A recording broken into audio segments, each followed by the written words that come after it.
Dear friends, मैं doctor Mukesh Kumar,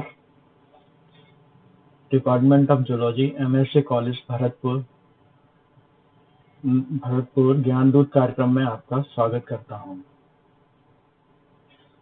आज जो हम डिस्कस करने जा रहे हैं वो बीएससी पार्ट 1 बायो के स्टूडेंट का जो डेवलपमेंटल बायोलॉजी का जो पेपर है उससे रिलेटेड एक टॉपिक को हम डिस्कस करेंगे।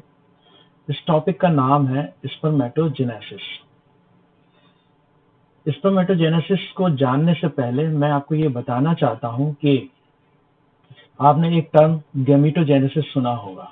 गैमेटोजेनेसिस एक कलेक्टिव टर्म है जो मेल और फीमेल दोनों के लिए यूज होता है। गैमेटोजेनेसिस का मतलब ये है, यदि अगर मेल के सेंस में हम इसको समझें तो इसको स्पर्मेटोजेनेसिस कहते हैं, या दूसरी भाषा में इसको कहते हैं स्पर्म का बनना। स्पर्म एंड जेनेसिस, जेनेसिस का मतलब बनना।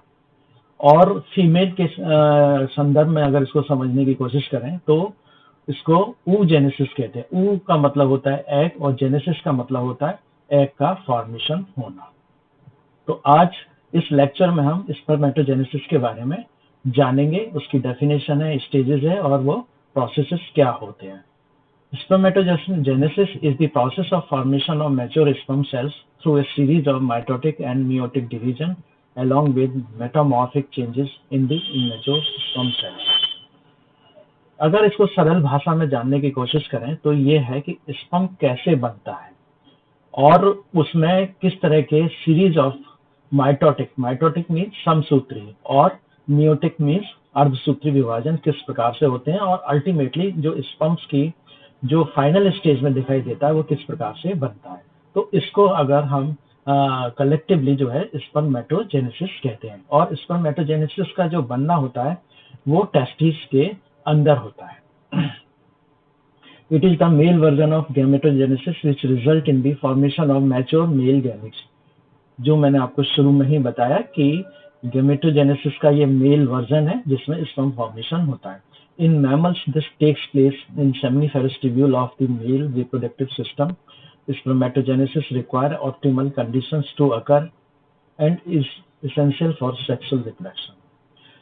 जैसा मैंने आपको बताया कि ये टेस्टिस जो होता है बेसिकली वो सेमनीफेरस ट्यूब्यूल्स का बना होता है। एक टेस्टिस में करीब 800 से 1000 सेमनीफेरस ट्यूब्यूल होते हैं। एडल्ट ह्यूमन मेल का अगर हम यहाँ पर एग्जांपल दें तो वो हॉलो स्ट्रक्चर होता है और उसमें जिसे कहना चाहिए कि वो एक अगर आप देखें तो मैगी जैसे जो स्ट्रक्चर होता है सेमनीफेरस ट्यूब्यूल्स, उसमें टेस्टिस के अंदर इतने सारे पाए जाते हैं और उसके अंदर सेमनीफेरस ट्यूब्यूल के अंदर स्पर्मेटोजेनेसिस प्रोसेस होता है और ये सेक्सुअल रिप्रोडक्शन के लिए जरूरी होता है।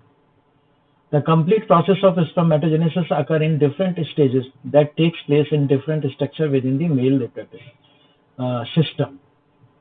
इसका एक कोई डायरेक्ट सिस्टम नहीं होता है, ये कई स्टेजेस में होता है और उन स्टेजेस को आगे हम समझेंगे।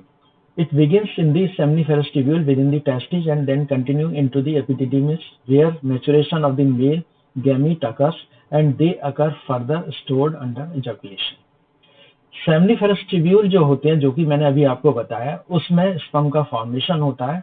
लेकिन उस टाइम स्पर्म्स, जैसा हम सभी जानते हैं, अगर हम स्टूडेंट की जानकारी के लिए मैं आपको बता दूं कि उस टाइम स्पर्म्स में स्पर्म जो है एक मोटाइल सेल होती है। मोटाइल का मतलब ये होता है मूवमेंट करती है।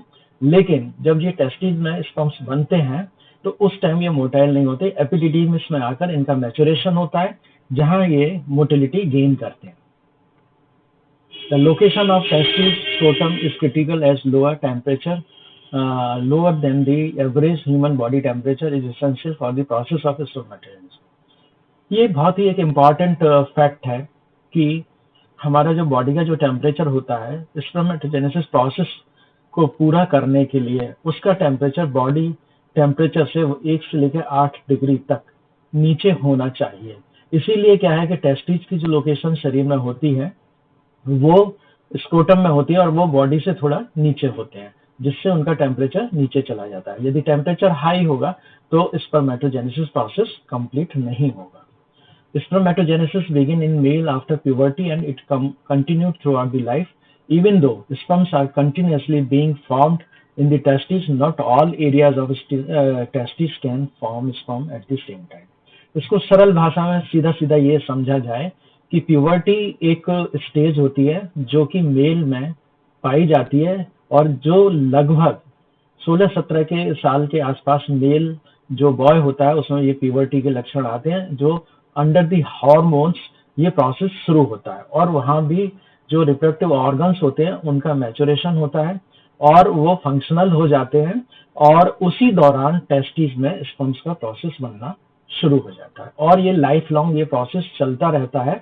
हालांकि सारे सेमनीफेरस ट्यूब्यूल में ये नहीं है कि सभी जगह स्पर्म्स बनते हैं, लेकिन ये एक कंटिन्यूस प्रोसेस है। It takes as long as 74 days for an immature germ cells to develop into mature male gametes, and during that time there are many intermittent resting stages. एक स्पर्म बनने का जो प्रोसेस होता है वो 72 से 74 दिन के आसपास होता है, यानी यदि वो स्पर्म जो स्क्रैच से बनना शुरू हुआ है वो लगभग 72 से 74 दिन ले लेता है। लेकिन इसका मतलब ये नहीं है कि साहब 72 दिन में एक स्पर्म बना, उसके बीच में बिल्कुल गैप आ गया, उस दौरान कोई स्पर्म नहीं बने। ये कंटिन्यूस प्रोसेस होता है। कुछ स्पर्म्स कुछ स्टेज में होंगे, कुछ स्पर्म एडवांस स्टेज में होंगे, कुछ स्पर्म्स बन चुके होंगे। तो इसमें बहुत सारी इंटरमीडिएट बीच की जो स्टेजेस हैं वो होती हैं। ये मैंने आपको डायग्राम के द्वारा समझाना चाह रहा हूँ कि ये किस तरह से जो स्पर्मेटोजेनेसिस प्रोसेस पूरा होता है। तो आप देखिए जो मोटी मोटी जो सेल्स हैं इसमें, और ये स्ट्रक्चर अगर आपको देखें इसमें कि ये टेस्टिस का स्ट्रक्चर दिखाया गया है और इस टेस्टिस में एपिडिडिमिस लगी हुई है जहां मैंने बताया कि स्पर्म मैचुरेशन लेता है और उसके बाद ये वास डिफरेंस लगी हुई है। और ये जो सेमनीफेरस ट्यूब्यूल्स का यहाँ जो बड़ा आपको राउंड सा स्ट्रक्चर दिखाई दे रहा है वो दिख रहा है और इसमें सेमनीफेरस ट्यूब्यूल्स जो हैं दिखाई दे रहे हैं और स्पर्मेटोजेनेसिस प्रोसेस भी दिखाई दे रहा है। एक्सट्रीमली लेफ्ट में अगर आप देखेंगे तो पाएंगे कि ये स्पर्म का एक स्ट्रक्चर है जिसमें हेड रीजन है, मिडिल रीजन है और टेल रीजन है। अगर आप स्पर्मेटोजेनेसिस की स्टेजेस के बारे में हम यहाँ बात करें तो जो मेन स्टेजेस होती हैं स्पर्मेटोगोनिया, ये जो है माइटोटिक डिवीजन के द्वारा डिवाइड होती है। उसके बाद डिवाइड होने के बाद ये प्राइमरी स्पर्मेटोसाइट्स में कन्वर्ट होती हैं। प्राइमरी स्पर्मेटोसाइट्स जो होती है वो रिडक्शन डिवीजन या मियोटिक डिवीजन के द्वारा सेकेंडरी स्पर्मेटोसाइट्स में डिवाइड होती हैं। फिर सेकेंडरी, जिससे कहना चाहिए कि सेकेंड डिवीजन होता है म्यूटेटिक डिवीजन, जो स्पर्मेटिड में कन्वर्ट होता है और उसके बाद स्पर्मेटिड मैच्योर होकर स्पर्म बन जाता है। और ये स्पर्मेटिड जो है वो राउंड स्ट्रक्चर होता है और मैच्योर स्पर्म आप बिल्कुल टेल और इस तरह का स्ट्रक्चर होता है जो मैंने अभी आपको बताया। Secondary spermatocytes rapidly enter in meiosis to produce the haploid spermatocytes. As a result, 4 haploid spermatids and are formed from single haploid spermatogonia. इसको एक सिंपल भाषा में ये समझना चाहिए कि रिडक्शन डिवीजन जर्म सेल्स में पाया जाता है। रिडक्शन डिवीजन को अगर हम हिंदी में सरल भाषा में जानना चाहें तो उसको मियोसिस कहते हैं और उसमें स्पर्म में क्रोमोसोम्स की संख्या आधी रह जाती है। जैसे ह्यूमन का उदाहरण दें तो ह्यूमन में क्रोमोसोम्स की संख्या 46 होती है, लेकिन स्पर्म में ये 23 होती है। During meiotic division, the X chromosomes enter into the one spermatid and the Y chromosomes enter into the another spermatid. इसका मतलब ये हुआ कि यदि स्पर्म्स को हम कलेक्टिवली उठा के देखें या नंबर उठा के देखें तो 50% जो स्पर्म्स होंगे वो एक्स कैरिंग स्पर्म्स होंगे और 50% स्पर्म्स जो होंगे वो वाई कैरिंग स्पर्म्स होंगे। और सेक्स का डिटर्मिनेशन इन स्पर्म्स के द्वारा किया जाता है। जनरल ये आपने देखा होगा कि एक मिसकंसेप्शन है कि किसी भी लेडी के अगर बच्चे हो रहे हैं और यदि फीमेल और मेल हो रहे हैं तो उसके लिए जिम्मेदार मेल होता है। Spermiogenesis. Spermiogenesis is the last stage of spermatogenesis where the spermatid undergo changes in the shape and structure to form a mature sperm cells. इसका मतलब ये है कि स्पर्मियोजेनेसिस का कि स्पर्मेटिड का कन्वर्जन जो है वो स्पर्म मैच्योर सेल में हो जाना स्पर्मियोजेनेसिस कहता है। The spermatid retain the structure of epithelioid cell for a short time but soon changes into elongated structure called spermatogonium. जैसा मैंने आपको बताया कि ये एपिथेलियोइड सेल की तरह होता है स्पर्मेटिड, लेकिन थोड़ी देर बाद ये स्पर्मेटो जो है elongated structure में कन्वर्ट हो जाता है और इस प्रोसेस को, पूरे समूचे प्रोसेस को स्पर्मियोजेनेसिस कहते हैं। Sperm consist of head and tail. Broadly जो मैंने आपको शुरुआत में ही बता दिया था कि स्पर्मेटोजोआ जो है वो हेड और टेल का बना होता है। The tail is formed of microtubule which is collectively form a axoneme and large number of mitochondria. ये बहुत इंपॉर्टेंट है कि जो टेल स्ट्रक्चर है उसमें एक्सोनीम्स माइक्रोट्यूब्यूल्स पाए जाते हैं और जो मूवमेंट में काफी सहायक होते हैं, और माइटोकॉन्ड्रिया इसमें पाया जाता है, लार्ज नंबर ऑफ माइटोकॉन्ड्रिया, जो एनर्जी जनरेट करता है, जो कि स्पर्म को माइग्रेट या मूवमेंट करने के लिए बेहद आवश्यक होती है। The genetic material with in this spermatozoa becomes highly condensed and packed with in the head. जो जेनेटिक मटेरियल होता है वो हेड रीजन में कंडेंस्ड होता है। About 2/3 of the head is surrounded by thick cap called acrosome. और 2/3 of जो head का रीजन होता है स्पर्म का, वो एक एक्रोसोम से सराउंड या घिरा रहता है। Acrosome is formed mainly of Golgi body and contain enzymes like hyaluronidase and other powerful proteolytic enzymes that later help the sperm to fertilize. जो एक्रोसोम रीजन होता है उसमें एक एंजाइम जो हाइलोनिडेज एंजाइम होता है और जो फर्टिलाइजेशन में बहुत सहायक होता है, और इसी के द्वारा फर्टिलाइजेशन होता है।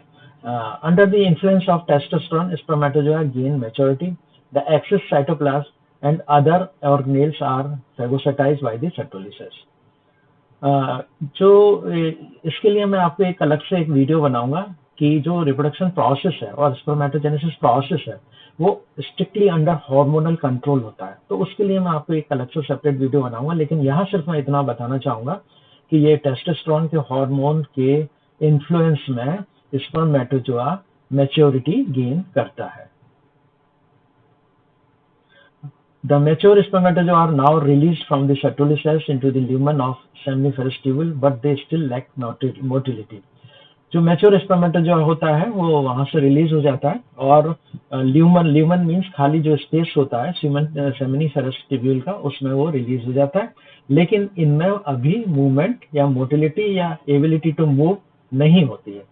The non-motile spermatozoa then enter into the epididymis with the help of testicular fluid secreted by the Sertoli cells and peristaltic contraction. Non motile spermatozoa होता है वो एपिडिडिस में एंटर होता है, जो टेस्टिस लगी होती है, और टेस्टिस में जो आपके सेमिनिफेरस ट्यूब्यूल होते हैं वहां पर ये जिससे कहना चाहिए कि मोटिलिटी गेन करते हैं। In the epididymis mature spermatozoa gain motility and then stored within the next evaluation. तो ये जो मैंने आपको बताया कि स्पर्मेटोजोआ कैसे बनता है, उस प्रोसेस को स्पर्मेटोजेनेसिस कहते हैं, और इसमें कौन कौन सी स्टेजेस होती हैं, और ब्रीफली ये भी बताया कि under the influence of hormone होता है। जो नेक्स्ट वीडियो मैं आपको बनाऊंगा उसमें मैं hormone control of male reproduction के बारे में आपको बताऊंगा। फ्रेंड्स, ये इस वीडियो को आप देखिए और ये आपका एक टॉपिक जो है इसमें कवर होता है स्पर्मेटोजेनेसिस। और यदि आपको कोई क्वेरीज या क्वेश्चंस हैं तो चैट बॉक्स में डालिए, मैं I will be very happy to answer. Thank you very much.